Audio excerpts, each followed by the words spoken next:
break, break. Which one is correct? Do you think you often get confused with these words? Where to use B-R-E-A-K and where to use B-R-A-K-E? In today's snippet, we are going to learn these confusing words. If you are ready, let's get started.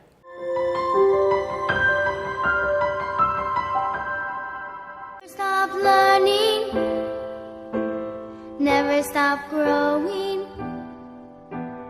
never stop seeking the brightest star. இன்னைக்கு லெசன்ல நம்ம என்ன பார்க்க போறோம் அப்படினா இந்த ரெண்டு confusing words BREAK and BRAKE இது ரெண்டையும் எங்க யூஸ் பண்றது, இது வந்து verb ஆக்ட் ஆகுமா noun ஆக்ட் ஆகுமா அப்படின்றத நம்ம பார்க்க போறோம். The first one is BREAK, break. இந்த break அப்படின்றது verb ஆக்ட் ஆகும். இதோட மீனிங் என்ன அப்படினா to separate something into pieces or parts. பார்ட்டாக செப்பரேட் பண்ணுறது அல்லது பீசஸாக ஆகுறது, அதாவது உடைத்தல் அப்படின்னு சொல்லுவோம் இல்லையா. ஸோ அந்த மாதிரி உடைக்கிறதுக்கு BREAK நம்ம யூஸ் பண்ணுவோம். இப்போ ஃபார் எக்ஸாம்பிளுக்கு please don't touch that, it will break அப்படின்னு சொன்னால் அது தொற்றாத, அது உடஞ்சிரும் அப்படின்னு சொல்கிறது. Okay, please don't touch the mirror, it will break. So அந்த மாதிரி சொல்லலாம். Number 2 in our list is don't move with him, he will break your heart. So if you take this sentence, don't move with him, அவனோட பழகாத, he will break your heart அப்படின்னு சொன்னால் இங்கே இதோடைய meaning வந்து அவனோட மனசை காயப்படுத்திடுவான் அப்படின்ற மீனிங் வருது. So he will break your heart, same spelling தான். Okay, we had to break a window to get into the house.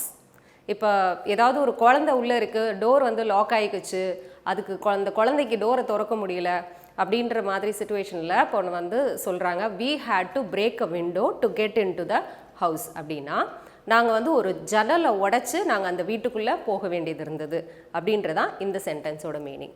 So இந்த சென்டென்சஸில் இந்த பிரேக் அப்படின்றது என்னவா ஆக்ட் ஆகுது அப்படின்னா வேர்பாக ஆக்ட் ஆகுது, உடைத்தல் அப்படின்ற மீனிங்கில் ஆக்ட் ஆகுது அப்படின்னு சொல்லி பார்த்தோம். Let's see one more example sentence using this. We had popcorn during the break.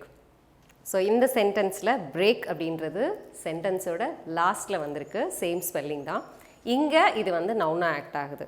அதாவது இதோடைய மீனிங் என்ன அப்படின்னா நாங்கள் இன்டர்வல் டைமில் நாங்கள் வந்து பாப்கார்ன் எடுத்துக்கிட்டோம் அப்படின்ற மீனிங் வருது. ஸோ இந்த இடத்துல இந்த பிரேக்கோட மீனிங் என்ன அப்படின்னா இன்டர்வல், இடைவெளி நேரத்தில் நாங்கள் வந்து பாப்கார்ன் எடுத்துக்கிட்டோம் அப்படின்னு சொல்கிறோம். Okay, let's see the next one. So the next one is BRAKE.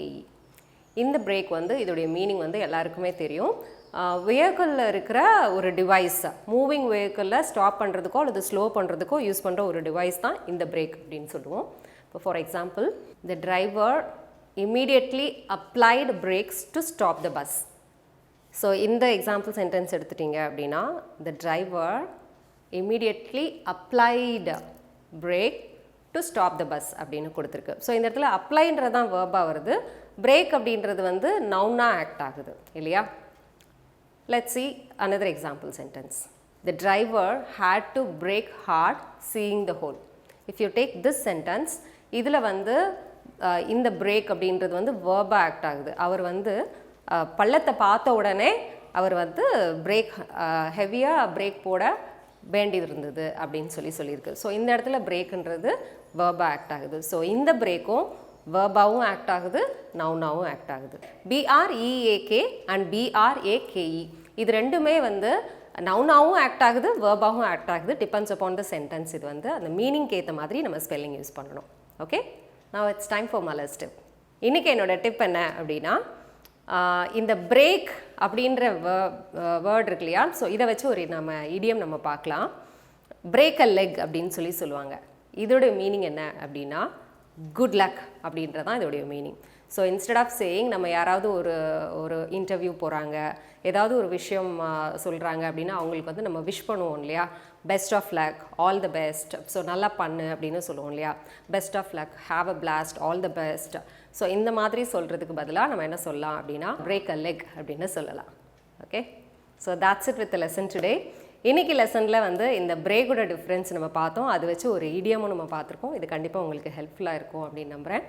உங்களுக்கு ஆன்லைன் செஷன்ஸ் வேணும், லைவ் ஆன்லைன் கிளாஸஸ் வந்து இந்த மந்த் February 18th வந்து ஒரு நியூ பேட்ச் ஸ்டார்ட் ஆகுது. அது பற்றின டீட்டெயில் வேணும் அப்படின்னா ஸ்க்ரீனில் தெரிகிற இந்த நம்பருக்கு கால் பண்ணலாம். Thank you for clicking this video. I'll meet you soon with another interesting lesson in the next class. Till then, you take care. It's bye from Malar. See you. Bye-bye.